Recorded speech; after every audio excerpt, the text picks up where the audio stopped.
क्या आपने कभी देखा है जब सबसे शक्तिशाली व्यक्ति भी अपनी ताकत के सामने कांप जाए? किष्किंधा के जंगल में बाली अपनी अजेय शक्ति के नशे में पेड़ पौधों को उखाड़ फेंक रहा था और अमृत समान सरोवरों को मिट्टी में मिला रहा था। उसकी गर्जना पूरे जंगल में गूंज रही थी। संयोगवश उसी जंगल में हनुमान जी राम नाम का जाप करते हुए ध्यान में लीन थे। बाली की हिंसा देखकर हनुमान जी आगे बढ़े और बोले, हे बाली, इस बल के मद में क्यों इस जंगल को तबाह कर रहे हो? राम नाम जपने से मन और लोक दोनों सुधरेंगे।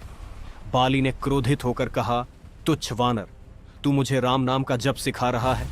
अपने राम को ही बुला ले मुझसे युद्ध करने के लिए। हनुमान ने क्रोध में उत्तर दिया, हे बाली, तुम श्री राम को रहने दो, पहले मुह तुच्छ सेवक को हरा कर देखो। बाली ने दूसरे दिन के लिए युद्ध तय कर दिया। अगले दिन हनुमान जी युद्ध के लिए निकले। रास्ते में ब्रह्मा जी प्रकट हुए और कहा, हे हनुमान, बाली को क्षमा कर दो। हनुमान ने कहा, नहीं, उसने मेरे आराध्य का अपमान किया है।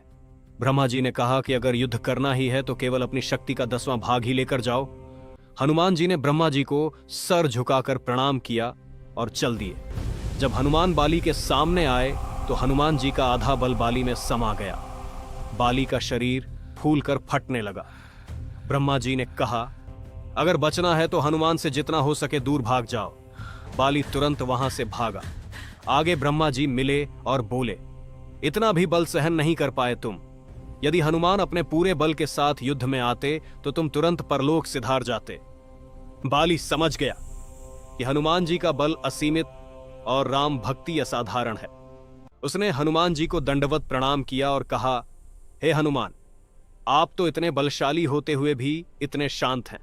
कृपया मुझे क्षमा करें। अगर ये कथा पसंद आई हो तो अपने किसी सनातनी भाई को शेयर जरूर करें।